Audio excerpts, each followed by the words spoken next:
All right, guys, welcome back to the channel. Happy New Year. As you can see, I got a new phone, so video quality is going to be a little bit better. But for this video, it's going to be a little different. I'm going to go over the car front to back as detailed as I can. I did this a couple years ago. Obviously, things have changed, a lot of different parts on the car, and I just wanted to give a more updated version of that as I might have new viewers. At that time, I think I had like 500 subs, so got a lot of new viewers, got viewers that might be seeing this video for the first time. So I just want to introduce it. It's a 1993 Mustang Foxbody. Obviously, it's a hatch, factory color.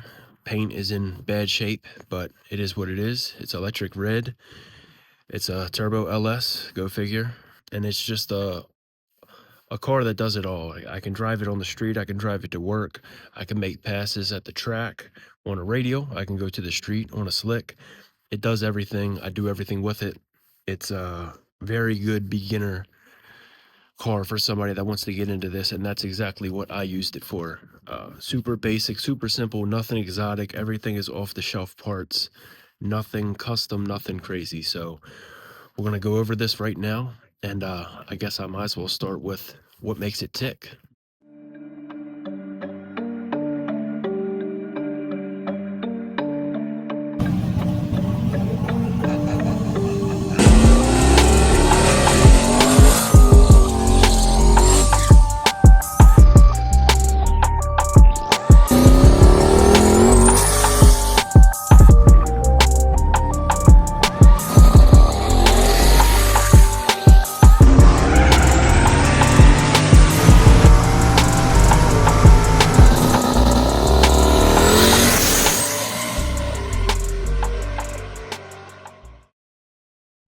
All right, I guess we'll start out front. Current combination is a SBE 5.3. It was a Gen 3 4.8. I reused the block and I put Gen 4 5.3 internals in it. So now it's a 5.3. It's got stock 862 heads with valve springs, BTR 660s. Only thing done to this engine, it has a Summit Stage 2 cam, valve springs, and an oil pump. Other than that, everything's stock. Obviously, stuff on the outside like the intake and all. But other than that, stock coils, stock manifold, stock crank pulley, everything is pretty much stock. It's got LS9 gaskets. That's really it. And then turbo wise, it's a VS Racing T4 8096. So it's the bigger one. It's ran pretty good. I can't complain. 4-inch downpipe, straight out. Small 3-inch intercooler piping with a 4-inch VS intercooler. The turbo kit was all done from a friend. We built it right in his garage. It's got stock truck manifolds, and then we just added the piping. It's 2.25-inch piping, so not the biggest either. It's got a 125 AR on the back housing. I forgot to mention that. Other things is Snake Eater 92mm throttle body, Speedway 31-inch radiator with a 16-inch Flexolite fan. That's the dual Mac valves for the CO2. And then fuel system wise, you got Bosch 210s from Snake Eater, Aeromotive regulator. This is all 8AN feed, and then 8AN return. So 8 and 8. eBay catch can, low car dipstick for the trans, UPR, caster camber plates, all ICT billet bracketry. Oh, I've never had any belt problems. The ICT billet valley cover plate as well. One of the best for LS swap stuff. One of the best companies out there. Stock alternator with a little bit bigger pulley. Motion steam port kit that goes right into the line. Yeah, I can't think of anything else. It still has the stock booster. VS Racing wastegates and blow-off valve. We'll get to them in a little bit. All right, so this is the bottom side of it. Holley 302-3 pan. Super nice pan. Really like it. Clearance is great, and I never have any oil pressure problems off the line, even with a 1 260 foot filter. Nothing special. So it has a SFI JIGS flex plate on it. Nothing special. A PTC converter that was spec'd by Dusty Bradford, and it's been great. And we got a Turbo 400 behind that. Very leaky, just like all of them, but it's got a nice bell housing on it and nice parts inside of it that I had built when I first put this car together. And it's never been out of the car since. It's never had any issues. So thankfully that's good. Of course, you got to have the Team Z cross member.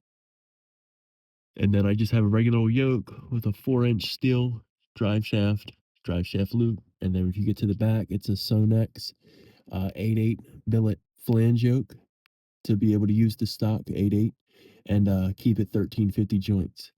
So for the front, nothing crazy. It's a 5-lug, originally a 4-lug car, so it's 5-lug swapped with the SVO brakes.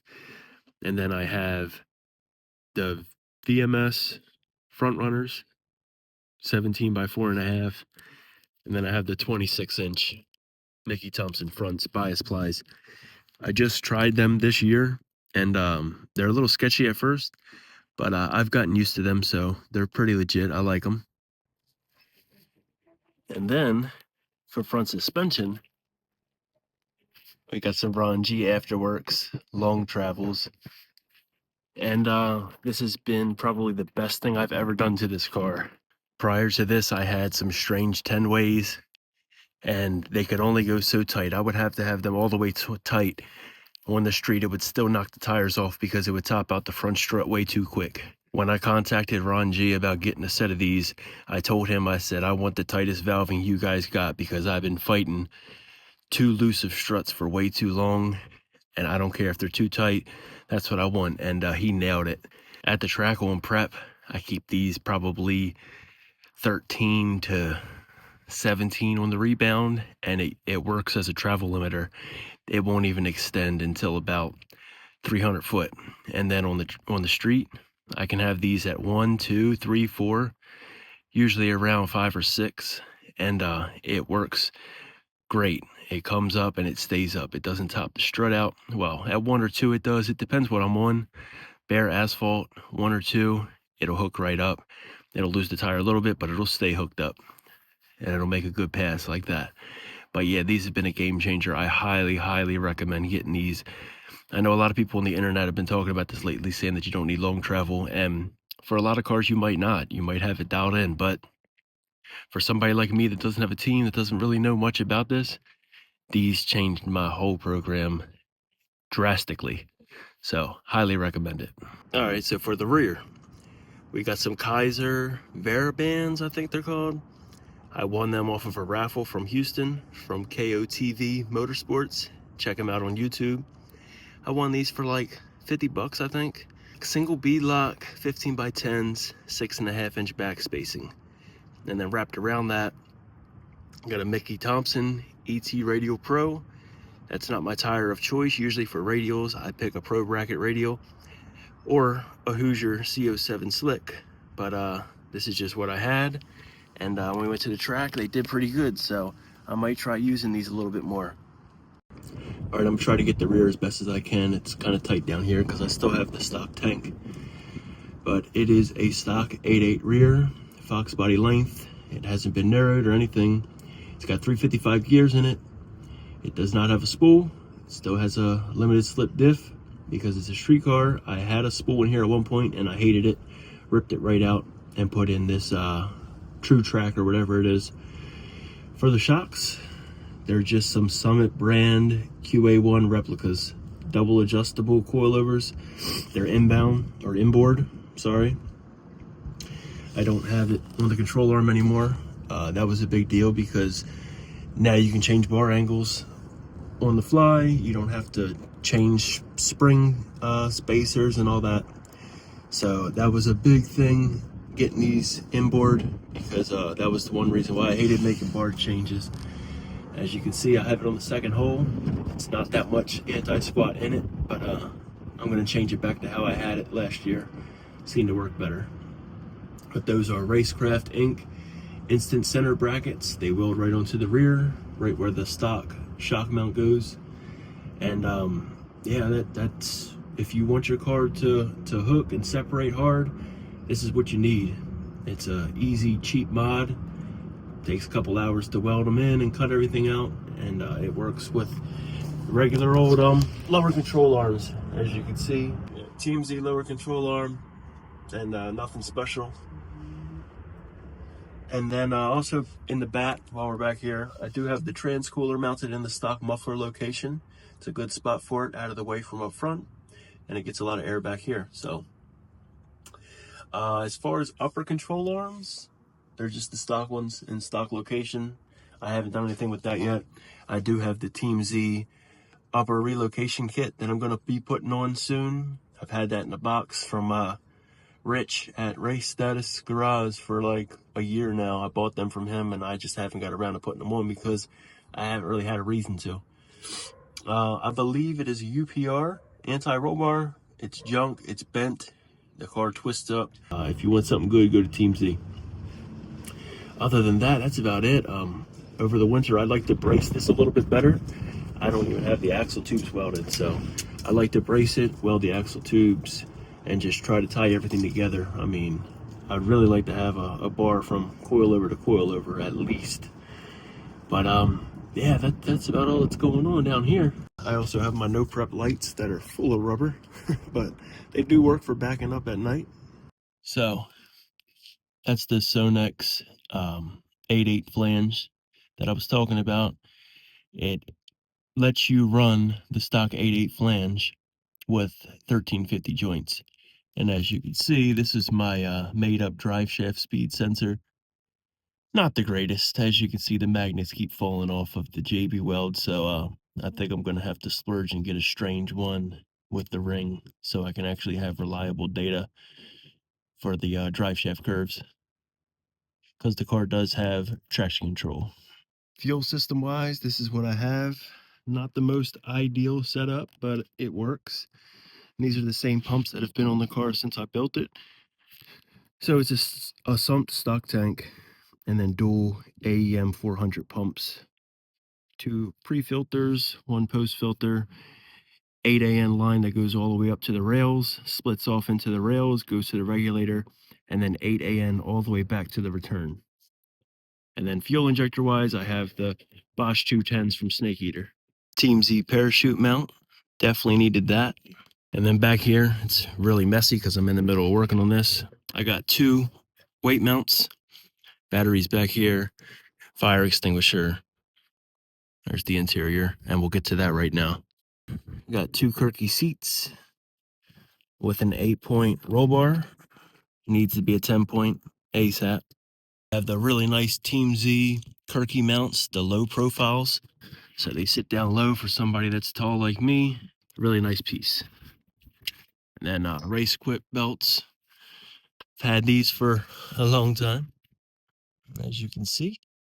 When I bought the car, the interior was all red.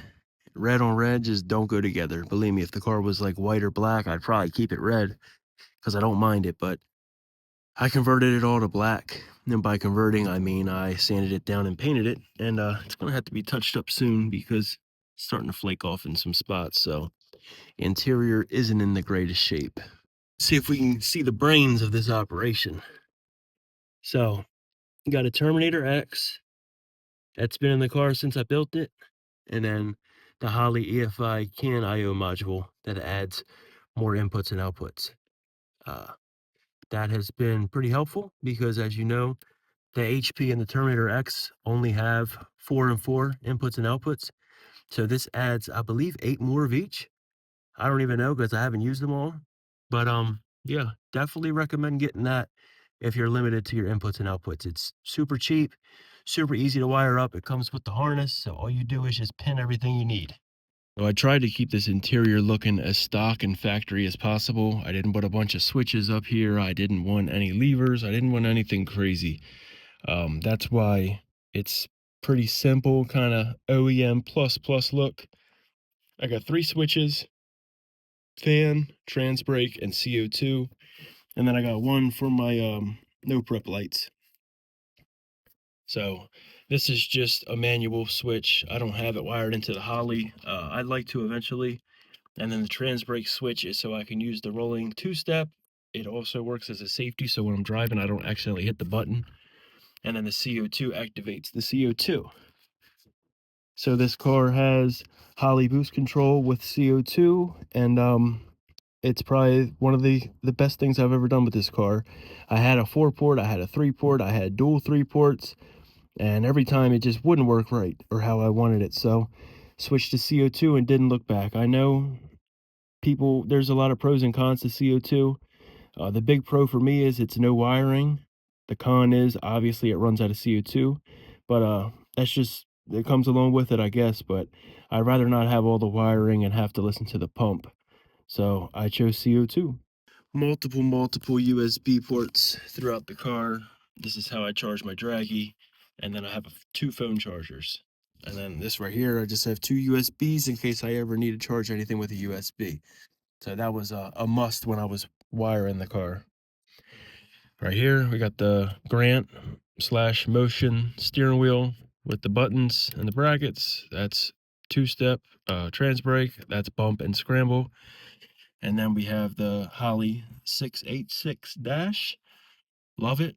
It has everything I need on it, and you can do a lot of cool stuff with it. I've put switches on here. I've helped multiple people out with like turning traction control off. If you want to check out that video, it's a couple videos before this. I show you how to put a virtual switch on here of something that's not powering something, as is like a boost ramp switch or a timing retard switch or something like that. So it's a lot of cool things you can do with this. I also have the little 3-inch screen right here just to use. I now started logging on this because logging with the laptop and how slow my laptop is, the data logs were real choppy. So doing it through the SD card in here makes the log and all the data way cleaner. So it's also nice to have an extra dash in case you need to make you can change the tune right on here. You can change the boost ramp, you can change the rev limiter, anything you need, you can do it right on here. You can't do that on here unless you have like a Dominator or something.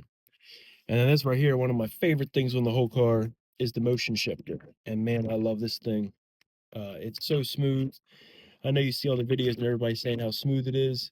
It is. It's very smooth. I wish you guys could just see how smooth it is to come here and feel it. I know when I before I got this, I always saw videos and I'm just like trying to see how good it shifts and try to look at it and all. And for sure, this is one of the best shifters I've had. Plus, the bonus to this is I have CO2, so I don't even have to shift it anymore. The Holly does it for me, and that's been a big game changer for me as well because I used to always short shift or forget to shift. So this has definitely been a big help with me and racing this car. And another good thing is you can put 2 hands on the wheel and not have to worry about anything. You just worry about driving it. So, and since this is a street car, there's multiple phone mounts everywhere on this thing. GoPro mounts. There it is. There's pretty much a GoPro mount everywhere in this car. So if you're got a street car and you're a YouTuber, it's definitely nice to have as many mounts as possible. And you can't have a street car without cup holders, so that's definitely a cool feature too. I love that about this. So let's wrap up this video on the outside real quick. I think that's about it with the car. Everything on the outside is factory except the tail lights, the headlights, and the hood. The hood is fiberglass, but it's super heavy, so I don't know if that's saving any kind of weight, and it's in pretty bad shape. I don't even want to show you guys the roof of the car because the paint is horrible. I'm trying to fix that. Once it gets warm, I would like to sand it down and try to re-clear it or repaint it or whatever I got to do. I also need to restore these headlights a little bit because if you know, you can't find these anymore. They do not sell them. And I really like them because they match the tail lights and it just goes with the flow of the car. So I'm going to try to restore them instead of get rid of them and buy new. But yeah, that's it. A quick, well, hopefully quick video of doing a rundown on the car. Like I said, I have a lot of new people on here and A lot of people might not know what the car is about and what it has. So there you have it. If there's any other questions, leave them down below. I think I got everything. I can't think of anything that I missed. I got the engine, transmission, rear, wheels, exterior, interior. Yeah, if there's anything I missed, guys, just leave a comment and I'll answer it. I answer all my comments. And I know this is probably a boring video, but it might help some people that are building something to see what you need to get in order to build a 8-second car or a mid 5-second car. So check me out, check all the other videos out. I will be having some content soon. As you can see, the car was kind of missing something when I showed the suspension. I'll walk over here and give you a hint. It's missing something over here. So that's the big winter project this year, is getting this all redone. So thank you guys for checking out the video. I'll see you guys in the next upload. Happy New Year.